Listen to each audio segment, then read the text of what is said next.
સુરત જિલ્લામાં ધોધમાર વરસાદ નોંધાઈ રહ્યો છે। જિલ્લાની મોટા ભાગની નદીઓ બે કાંઠે થઈ છે।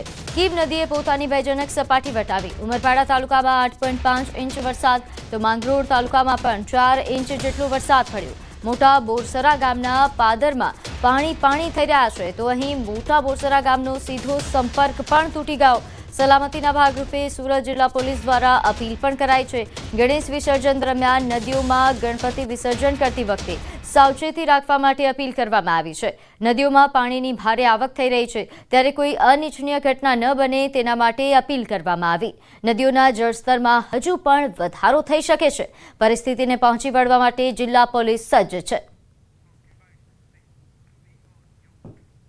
खूब सारो बंदोबस्त बधी जग्याए राखवामां आव्यो छे, परंतु अमे नागरिकोने अपील करीए छीए के अति भारे वरसादना कारणे अने हजी पण 2 दिवस खूब भारे वरसाद पड़वानो छे एवी आगाही छे। तो नागरिकोने विनंती करीए छीए के पोते सलामत रीते पोताना काम धंधा रोजगार उपर जाय अने पोताना घरनी अंदर रहे। बिनजरूरी रीते नदी किनारा उपर के नदीनी अंदर प्रवेश न करे। પોતાના વાહનો છે જ્યારે રસ્તો બંધ કરાવવામાં આવ્યો અને પોલીસ દ્વારા યોગ્ય બંદોબસ્ત રાખવામાં આવ્યો, જ્યારે ના પાડવામાં આવે ત્યારે એ રસ્તા ઉપરથી પસાર ન થાય જેના કારણે કોઈ દુર્ઘટના ન ઘટે। તો છોટાઉદેપુરના પાવીજેતપુરમાં યુવક તળાવમાં ડૂબ્યો। વાવડી ગામે ગણેશ વિસર્જન દરમિયાન યુવાન તળાવમાં ડૂબ્યાની ઘટના બની। ગામના તળાવમાં ગણેશ વિસર્જન કરતા સમયે આ બનાવ બન્યો હતો। ફાયરની ટીમ દ્વારા તળાવમાં શોધખોળ હાથ ધરાઈ છે। પોલીસ પણ ઘટના સ્થળે પહોંચી છે અને શોધખોળ કરવામાં આવી રહી છે। સતત આ શોધખોળ ગત રાત્રિથી શરૂ કરવામાં આવી। વાવડી ગામે આ ઘટના બની જ્યારે ગણેશ વિસર્જન દરમિયાન અહીં યુવાન પહોંચ્યો હતો અને તળાવમાં ડૂબ્યો। તો આ તરફ ભરૂચના નેત્રંગ પંથકમાં 2 ઇંચ વરસાદથી જળબંબાકારની સ્થિતિ સર્જાઈ। નેત્રંગ વાલિયા રોડ પર સરકારી કોલેજ નજીક પાણી ભરાયા। 200 જેટલા વિદ્યાર્થીઓને ટ્રેક્ટરમાં રેસ્ક્યુ કરવામાં આવ્યા તો નાળાની સુવિધા નહીં હોવાના કારણે આ પરિસ્થિતિ સર્જાયા હોવાનો આક્ષેપ। તો ભરૂચના આ 2 દ્રશ્યો કે જ્યાં 200 જેટલા વિદ્યાર્થીઓનું રેસ્ક્યુ કરવામાં આવ્યું હતું। નોંધે છે કે અહીં ભારે વરસાદના કારણે આ પરિસ્થિતિ નહોતી સર્જાઈ। માત્ર 2 ઇંચ વરસાદથી જ જળબંબાકાર થઈ ગયો। નેત્રંગ પંથકમાં અવારનવાર અહીં જે નાળાની સુવિધા છે તેના માટે રજૂઆત કરવામાં આવી છે, તેમ છતાં સુવિધા ન મળતા આ પ્રકારની પરિસ્થિતિ સર્જાઈ છે। આ નેત્રંગ પંથકના દ્રશ્યો છે કે જ્યારે નાળાના અભાવે લોકો હાલાકી ભોગવી રહ્યા છે। ભારે વરસાદમાં પરિસ્થિતિ વધુ વિકટ બની જાય છે। આ તો 2 ઇંચ વરસાદના કારણે થયેલી સ્થિતિ છે।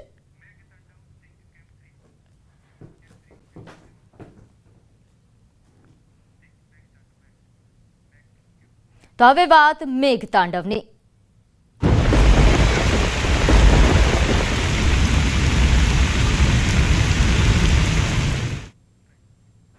રાજસ્થાન કે જ્યાં બાંસવાડા જિલ્લામાં સતત વરસાદ બાદ મહી બજાજ સાગર ડેમનું પાણીનું સ્તર ઝડપથી વધવા લાગ્યું છે। આ સિઝનમાં પહેલીવાર ડેમના 16 દરવાજા ખોલ્યા છે। ડેમના 12 દરવાજા 4 મીટરની ઊંચાઈ અને 4 દરવાજા 3 મીટરની ઊંચાઈ સુધી ખોલવામાં આવ્યા છે। સતત વરસાદ અને પહાડી વિસ્તારોમાંથી આવતા ભારે પ્રવાહને ધ્યાનમાં રાખીને દરવાજાઓની સંખ્યા વધુ વધારી શકાય છે।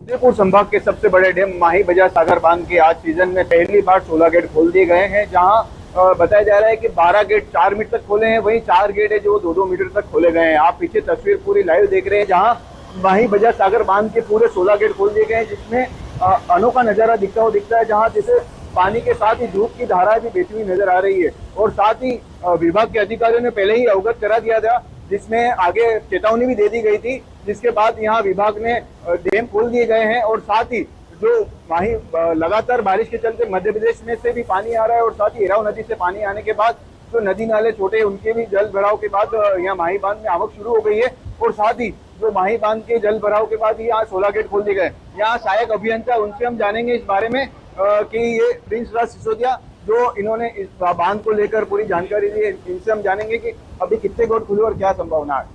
लाइव? हाँ, अभी लाइव नहीं आता। अभी 16 गेट खुले हैं, जिसमें 12 गेट 2 मीटर, 12 गेट 3 मीटर और बाकी 12 और 14 2 मीटर और एक और 16 1 मीटर गेट।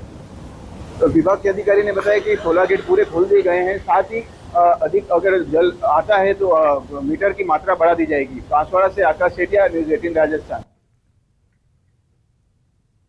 તો ભરતપુર જિલ્લાના સૌથી મોટા બંધ બરેથામાં સતત પાણીનો પ્રવાહ ચાલુ હોવાથી જળ સંસાધન વિભાગ દ્વારા બંધના 3 દરવાજા ખોલીને પાણીનો નિકાલ કરવામાં આવી રહ્યો છે। તો આ પછી આસપાસના વિસ્તારમાં ઘણી જગ્યાએ પાણી ભરાઈ જવાથી પૂર જેવી સ્થિતિ સર્જાઈ છે। પાણી ઓસરી ગયા પછી કુંકળ નદી દ્વારા ઘણા ગામોને પાણી અસર કરી રહ્યા હોવાના સમાચાર છે। સતત વરસાદના કારણે બંધનું પાણીનું સ્તર વધી રહ્યું છે અને આવી સ્થિતિમાં દરવાજા ખોલીને પાણીનો નિકાલ કરવામાં આવી રહ્યો છે, જેના કારણે લોકોને મુશ્કેલીનો સામનો કરવો પડી રહ્યો છે। બંધમાંથી પાણીનો નિકાલ કરવામાં આવી રહ્યો છે ત્યારે ખેડૂતોનું કહેવું છે કે આ વખતે બંધના દરવાજા લગભગ 5 વખત ખોલવામાં આવ્યા હતા, જેના કારણે આખો પાક બરબાદ થઈ ગયો છે।